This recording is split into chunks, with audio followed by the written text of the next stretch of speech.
and good afternoon. My administration has been working around the clock in good faith to reach an agreement with Democrats on additional China virus relief. Already, my administration has enacted over $3 trillion in historic relief, saving many tens of millions of dollars in jobs. And you see how fast the economy is coming back. It does look like it's going to be a very sharp V. We have tremendous enthusiasm, tremendous spirit, and tremendous job growth. We set a record on number of jobs in the last 3 months. It's the most jobs ever created in a 3-month period during a 3-month period. That's great. Before we begin, I've just signed 2 bills that are great for our vets. Our vets are very special. We passed Choice, as you know, Veterans Choice, and Veterans Accountability. And they've been trying to get that passed for decades and decades and decades, and no president's ever been able to do it, and we got it done, so veterans have choice, and now you have accountability that if you don't love your vets, if you're in the VA and you don't love the vets or take care of the vets, you can actually get fired if you don't do your job. We want people that love our vets. The first expands the eligibility for vets with blindness in both eyes. So we have an expansion of benefits, an expansion of various elements of being and working with the VA for vets with blindness and, in particular, blindness in both eyes. And we have a lot of problems with blindness in the VA, and we're doing something about it. They've been talking about this for many years. So that is expanding eligibility for vets with blindness in both eyes, okay? Second is requires the VA to establish a treatment court program for vets who need treatment rather than punishment for certain nonviolent crimes. And you know what that all means, and it's really something that they've been trying to get done for a long time. The second requires the VA to establish a treatment court. So this is a treatment court program for vets who need treatment rather than punishment for certain nonviolent crimes, okay? I think it's self-explanatory. We've wanted this for a long time. They've been trying to get it for a long time, and now we have it.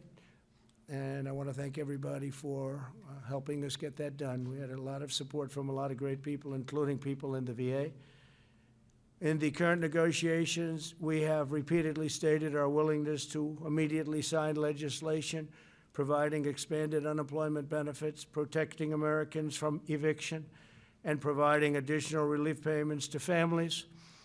Democrats have refused these offers. They want to negotiate. What they really want is bailout money for states that are run by Democrat governors and mayors and that have been run very badly for many, many years and many decades, in fact. You know the states. Everybody knows who we're talking about and what we're talking about. I don't think we have to go over it. But what the Democrats primarily want is bailout money. It has nothing to do with the China virus.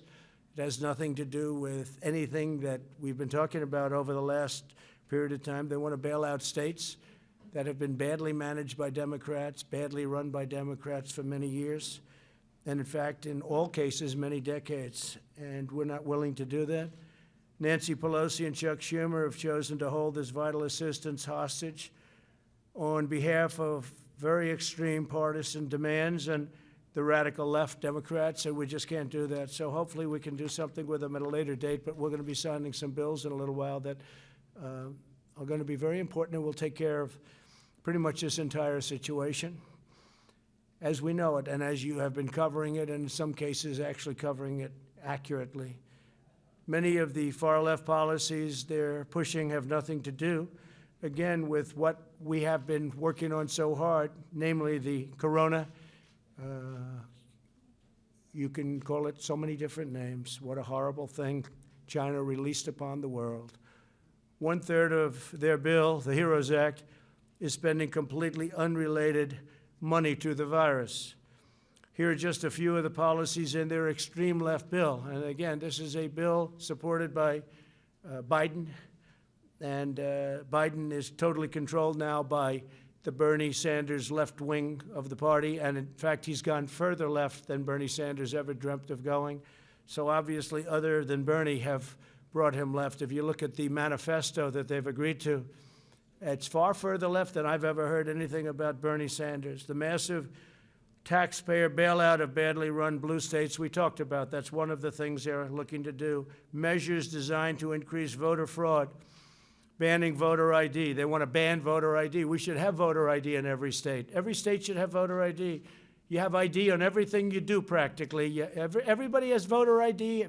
Everybody has ID except for voters. When you vote, you don't want ID. They don't want it. We have some states with it. It works out great. And if you want to stop fraud in elections, have voter ID. They want measures designed to increase voter fraud, which is banning voter ID in all states and banning requirements for signature verification in federal elections. Now, why would they want, in this bill, which really has nothing to do with what we're talking about, stimulus, something banning voter ID in every single state? They want to ban it, including states where we already have it, because we have some states where we have it. Indiana and others that do very well. Why would they want to ban voter ID in all states? And why would they want to ban requirements for signature verification in federal election? Who would want a bill banning signature verification? What's that all about? You know what it's about? Fraud. That's what they want, fraud. They want to try and steal this election because, frankly, it's the only way they can win the election. The bill also requires all states to do universal mail-in balloting, which nobody's prepared for, regardless of whether or not they have the infrastructure. They want to steal an election. That's all this is all about. They want to steal the election. So in the bill, they have a bill that requires all states to do universal mail-in balloting, regardless of whether or not they have the infrastructure. Like in Nevada, it's such a disaster. Their infrastructure is a total disaster. They don't want to have signature verification. They don't want to have any of the safeguards that you need. And they don't want to have safeguards that are so common and so basic, and even other states that we disagree with have. This Nevada thing is a mess, but we'll see how the courts determine what the courts determine. But they certainly don't have the infrastructure in Nevada. So we'll see how it is. As you know, we brought suit last week, and we'll see how that all works out. I think we're going to win it. But basically what they're trying to do with all of these requirements, including no signature verification, they're trying to steal an election. And I was in Ohio, I was in Texas, I was in Florida over the last 4 or 5 days. And if you would see the crowds along the highways and the roadways, people have said they've never seen anything like it. And they haven't seen anything like it, and the press doesn't report it because they're fake news. They even want to force states to implement the controversial practice known as ballot harvesting, very dangerous practice, meaning they would allow Democrat Party operatives to deposit thousands and thousands of completed ballots at the post office without any verification of who filled them out, including a verification of signatures on the ballot. So you're not even going to have a verified signature. Anybody, I could sign it, you could sign it, anybody in this room could sign it, and that's going to count as a vote. How can you do a thing like this? So this is what they're asking for. This is what Nancy Pelosi and crying Chuck Schumer are asking for.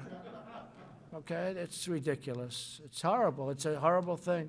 The Democrat bill includes stimulus checks for illegal aliens. So if you were able to get into our country illegally, and our border is, as you know, doing very well right now. We have a very strong border, and the wall is up to 276 miles. And we'll be completed with it around the end of the year. We're going to do some extra mileage in certain areas that people didn't realize were so bad. So we'll be completed with it right after. We're going to do the additional mileage. We'll do it probably a little bit after the year. I think from what I've heard, Joe Biden, Sleepy Joe, wants to rip the wall down. He wants people to pour into our country. They want to have open borders. We don't want to have open borders. So the Democrat bill includes stimulus checks for illegal aliens. They require the mass release of illegal aliens from detention. They also compel the mass release of inmates, including serious felons. How do you like that one? And this is in the bill that we're talking about. What does this have to do with stimulus, the economy? What does this have to do with the coronavirus? Know the name? What does this have to do with this? So think of that. They required the mass release of illegal aliens from detention. What does this have to do with what we're trying to do? They want to put this in. This is a radical left policy, so they can go to Portland and try and rip the place apart that they've been doing for many years, and they've been doing for years and years. They also compel the mass release of inmates. What does this have to do with what we're talking about? This is Nancy Pelosi, crazy Nancy, and Chuck Schumer. They want to compel you to do this stuff, and this has nothing to do with what we're talking about, and it includes serious felons. They want to have these people released on a mass basis, including serious felons. That's page 1,689, page 1,762. Think of that. 1,762, and that's nowhere near the end of their bill. They have things in there that nobody has even had the time to look at or read. These people, I honestly don't believe they love our country. You want to know the truth. In addition to demanding these extreme partisan provisions, Democrats are actively blocking the following measures: support for K-12 schools to help them safely open, additional funding for the Paycheck Protection Program to help millions of workers on the payroll. These are a great program, very successful, kept a lot of businesses open. That's why we're doing so well in reopening our country. Additional money for hospitals, testing, and vaccines. Direct payments of $3,400 for a family of 4. Now remember, this is what the extreme partisans, this is what we're talking about. Democrats are actively blocking the things that we want, and what we want is good for people. These are things that they're blocking. Support for K-12 schools so they can open. Think of that. Also, direct payments of the $3,400 for a family of 4 plus. Then funding for child care and mental health care. And you need that, especially when you have so much of a lockdown. You need that, mental health care. Funding for broadband, airports, and agriculture. Rental assistance, and support for community banks and credit unions to help them provide $100 billion in loans to the hardest hit communities, including rural communities and farmers. They don't want anybody to get that. Democrats are obstructing all of it. Therefore, I'm taking executive action. We've had it. And we're going to save American jobs and provide relief to the American workers, and I'll be signing these bills in a very short period of time. First one is I'm providing a payroll tax holiday to Americans earning less than $100,000 per year. In a few moments, I will sign a directive instructing the Treasury Department to allow employers to defer payment of the employee portion of certain payroll taxes from September 1st. And we're actually going to be making that. We just got the word. We're just getting some word from a lot of people. We didn't think we'd have to do this because we thought the Democrats would be reasonable, but they've been not only unreasonable, they've been ridiculous. So we're going to make that August 1st, most likely. It'll be August 1st. We'll let you know the exact date, but we're looking like August 1st. So it'll be August 1st through the end of 2020. This will mean bigger paychecks for working families as we race to produce a vaccine and eradicate the China virus once and for all. And we're doing very good with the numbers. You see it's going down in Arizona very, very substantially and rapidly, going down in California, going down in Texas, going down in Florida. Other areas are propping up a little bit, but we're watching them very closely. We understand the disease, and we're watching them very closely, especially our senior citizens and our senior citizens' residences. If I'm victorious on November 3rd, I plan to forgive these taxes and make permanent cuts to the payroll tax. I'm going to make them all permanent. Now, Joe Biden and the Democrats may not want that. They don't want that because they're adding $3 trillion in taxes. So they'll have the option of raising everybody's taxes and taking this away. But if I win, I may extend and terminate.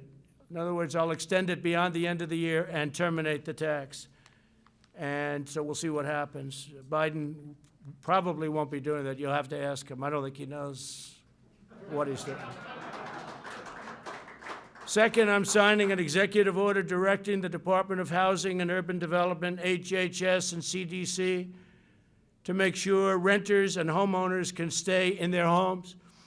So I'm protecting people from eviction. Yet you've been hearing a lot about eviction, and the Democrats don't want to do anything having to do with protecting people from eviction. I said, let's do that separately. That could be a totally separate thing from passing along money so people can live.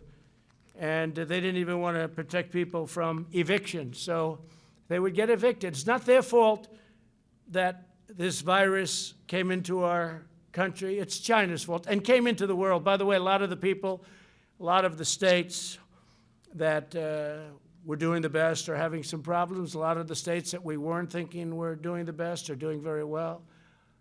You look at some of the countries involved, some of the countries that were really standing out as examples are now exploding, but they'll get it down. They understand it. We're dealing with them. We're dealing with a lot of countries. We're providing thousands and thousands of ventilators all over the world right now.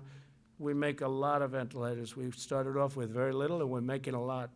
And we have thousands in our stockpile, but we're making thousands a month, and we're providing many of them, thousands and thousands, to other countries that would never be able to get them. The Department of Housing and Urban Development will also provide financial assistance to struggling renters and homeowners and work with landlords and lenders to keep Americans safely in their homes. So we don't want people being evicted, and the bill, the act that I'm signing, will solve that problem largely, hopefully completely. The third action I'm taking today will also provide additional support for Americans who are unemployed due to the China virus. Under the CARES Act, I proudly signed expanded unemployment benefits into law. Congressional Democrats have stonewalled our efforts to extend this relief. They even opposed measures that would give bonuses to workers returning to the job. They were totally opposed to that. For this reason, I'm taking action to provide an additional or an extra $400 per week in expanded benefits. $400, okay?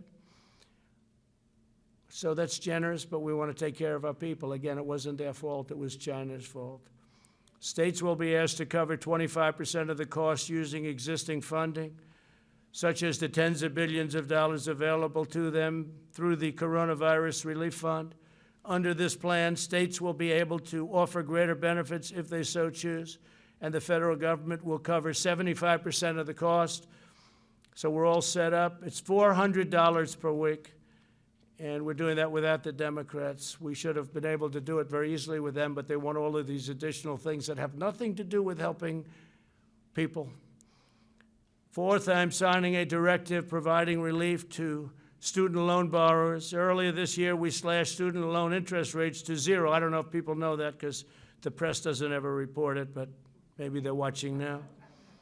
The press doesn't report a lot of good things that are good for the people and good for the country.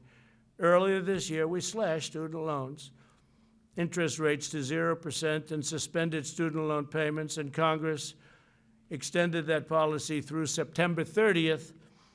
Today, I'm extending this policy through the end of the year, and we'll extend it further than that, most likely right after December 1st. So we look like we're going to be extending that. They're paying zero interest. And again, not their fault that their colleges are closed down, and not their fault that they're unable to get what they bargained for. Through these four actions, my administration will provide immediate and vital relief to Americans struggling in this difficult time. And the beautiful thing about this difficult time is we're now coming back and setting records. We'll also ensure that our economic comeback continues full speed ahead, and with the $400 and all of the other measures that we're talking about, and we'll be signing in a little while, that will happen.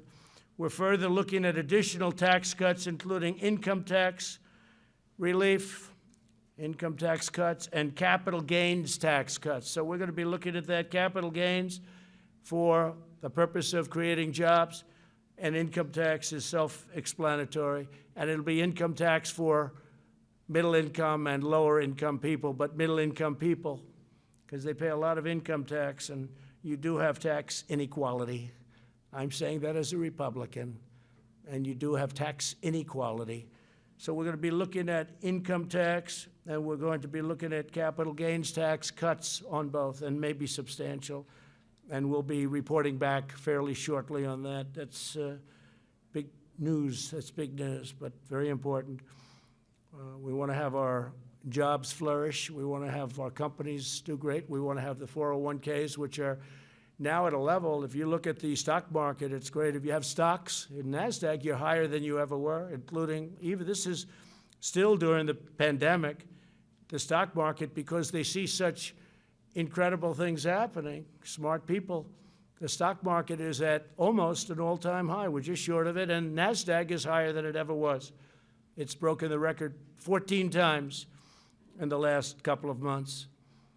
So 401ks are doing fantastically. I hope you kept your stocks. I hope you didn't sell. I hope you had confidence in your president and confidence that your president was going to be reelected. And I will tell you this, that the biggest tailwind, the biggest problem that we have with respect to the stock market, which is not much of a problem because it's doing so well, but it would be actually much higher, is the possibility that these radical left Democrats could win.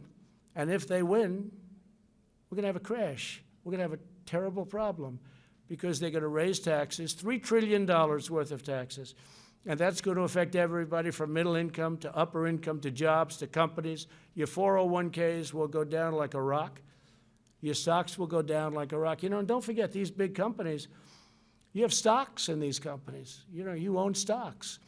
And they have millions and millions of shareholders. And whether it's pension funds or anybody else, you all have stocks. So they're big companies, but a lot of people own that stock, and we want to keep it going. But we do have, I guess you could say, not a tailwind, it's a headwind, I guess would be a better description, but it is, it's a headwind. And when you think of it, that's, in my opinion, it would be much higher. But you look at what they want to do. They want to raise everybody's taxes, everybody. And they want to do the Green New Deal, which will decimate our country and decimate. It's ridiculous, too. It's childish. I actually say the Green New Deal is childish. It's for children. It's not for adults. Anybody that believes in that is, I don't know, maybe it's politics. I don't even think it's good politics. They seem to think, so we'll see how they do. But I don't think it's good politics, that it'll decimate our economy. We've learned a great deal about this virus and how to treat it. Our strategy is to aggressively shield those at the greatest risk while allowing younger and healthier citizens to safely resume work and school. I notice that some of the Democrats that I would say are very strongly on the left are now coming out and saying we really have to open our schools for the good of the economy. I was shocked to see a couple of them. You know who they are. We urge all Americans to socially distance and avoid large crowds and all of the things that we talk about all the time. We have to go and make sure that everything's in good shape. We really are. We're coming back very, very strong. We're doing very well with the virus because all of those states that everybody thought would be in a bad position for a long time, they're all coming down. The governors have done a great job. Don't forget, we're dealing with governors. Some have done a fantastic job. All have worked hard. Some have done a much better job than others, and someday, if you'd like to know, I'll give you the good ones and the bad ones. We'll give you some good ones and some bad ones. But by contrast, the never-ending lockdown being proposed by some, mostly, I guess you could almost say almost all in the Democrat Party, would inflict unimaginable harm to our people and to our health for decades to come. It'll hurt our economy, and they view that as a good thing. They actually view that as a good thing because they're interested in one date, November 3rd. And I actually think it's bad politics, and I think they're starting to come along because I'm seeing more and more people want to open up, and you see the devastating results of lockdowns, too. You know, you have depression and suicide and drugs and alcohol and bad marriages. Marriages that were very good turn out to be very bad. It's an amazing thing, and it's, who would think it? But people get along for 20 years. I guess they didn't know each other very well, and now they're not getting along. And you had the opposite also. You've had people that get along better. They like each other more than they thought. That's okay, too. That we like. But the other situation is very, very Very, very bad. We'll develop a vaccine. We're going to have it very soon, and we're ready to distribute it, and we've got the military ready. Logistics, it's called. And we'll end this pandemic, and we will rebuild the greatest economy in the history of the world. You know, we created the greatest economy in the history of the world, the highest stock market ever. And we're very close to getting that back. And that, I have to say, is way ahead of schedule. Highest stock market ever, best employment numbers for African Americans, Asian Americans, Hispanic Americans. And by the way, Hispanic Americans just set a record for new jobs. African Americans just set a record for new jobs just now, during the pandemic, the last month. And Asian Americans just set a record for new jobs. So we're very proud of what's happening, and I will now sign the executive action, and then if you want, we can ask a few questions. Okay, Kelly? Yeah, let me do this first, and then you can do some questions. Thank you very much.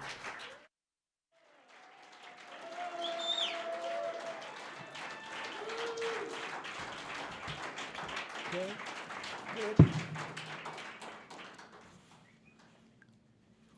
Okay, so this is for the authorization of other needs and assistance program, major disasters declaration related to the coronavirus disease.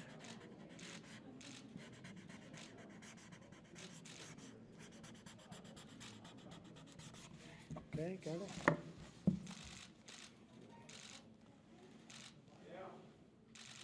Okay.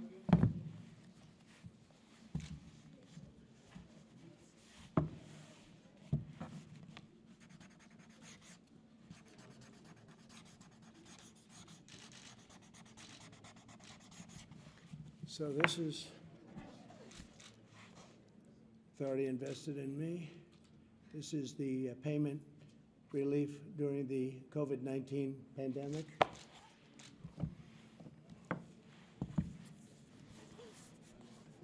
This is fighting the spread of the COVID-19 by providing assistance to renters and homeowners. We're doing assistance.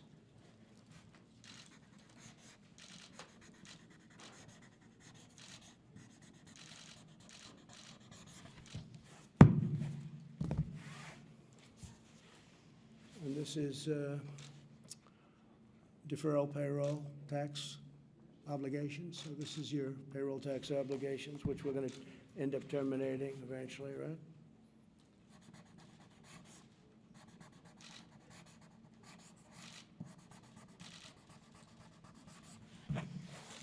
How many pictures can you take over there? I mean, you're taking hundreds of pictures. What are you doing? Okay. I will. So that's the story. Would anybody like a pen? Would anybody like a pen? I do. Would anybody? Why don't we hand these? We'll hand these out to you in the back. Okay, fine.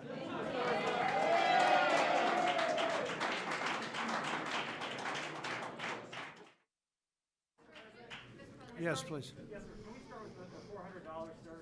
So, just wanted to get your reaction. So, you're saying the states will have to cover some of this cost, sir. Which governors have told you that they would sign on? Well, if they don't, they don't. That's up to them. But if they don't, they don't. That's going to be their problem. I don't think their people will be too happy. They have the money, so I don't think their people will be too happy. But if they don't, they don't. But again, the states have the money. It's sitting there. All right, Kelly. Sir, why did you decide on $400 when previously families were receiving $600? Yeah. That will be a hardship for many. What do you say to them? Well, no, it's not a hardship. This is the money that they need. This is the money they want, and this gives them a great incentive to go back to work. So this was much more than was originally agreed. The 600 was a number that was there, and as you know, there was difficulty with the 600 number because it really was a disincentive. Yeah, go ahead, please. Mr. President? Sir, the payroll tax cut was opposed by both parties on Capitol Hill. Can you give your rationale as to why you think that's so important, particularly since it's not enough Americans? Okay. It helps people greatly. It helps our country get back. And anybody that would say anything different, I think, is very foolish. Everybody wanted it. By the way, the Democrats want it. The Republicans want it. They just couldn't get it. They just couldn't come to an agreement. But everybody wants it. And the very important thing is the people want it, and the people need it, actually. Mr. President, Yeah. Mr. President, you said that this will pretty much take care of the entire situation, but as you said, there's not money for is your administration willing to go back to Democrats to try to actually? Well, the answer is yes, but we have money to do other things. We have a lot of money that was unspent, and we'll be able to do things with the money that was unspent. We have significant money that was unspent, and we will be able to use that for different purposes. Go ahead. Mr. President, Go ahead. when will this relief get in the hands of Americans that need it? What date? We think it's going to be very rapid. We want it to be very rapid. It's going to be distributed in a way that, whichever the fastest way, there are various methods, and it will be rapidly distributed. Because you're also expecting legal challenges with this, right? I didn't say that. No, I didn't say that. Yesterday, sir, you said that you were expecting What I said is people can do whatever they want. I guess maybe they'll bring legal actions, maybe they won't, but they won't win. They won't win. If legal action is brought against you on this, why not just work with Congress on this deal? Well, I'm not saying they're not going to come back and negotiate. They might very well come back and negotiate. You're signing an executive order today, and Americans want to know when they're going to see this relief. Very soon. They're going to see it very soon. Look, there it is, right there. Excuse me. There it is, right there. Go ahead. Mr. President, though, this is expected to be tied up in the court, so this relief is either going to be delayed or. Oh, I don't think so. I think this is going to go very rapidly through the courts. This will go if we get sued, maybe we won't get sued. If we get sued, it's somebody that doesn't want people to get money, okay? And that's not going to be a very popular thing. Go around Congress. Are you trying to set a new precedent that the president No, can go no. around Congress and decide how? You ever hear the word obstruction? They've obstructed. Congress has obstructed. The Democrats have obstructed people from getting desperately needed money. Go ahead, please, right here. No, you're finished. Go ahead, please. Please. Go ahead. Veterans' choice, it was passed in 2014. Okay, excuse me. Go ahead, please. It's a false statement, sir. Okay. Thank you very much, everybody. Thank you very much.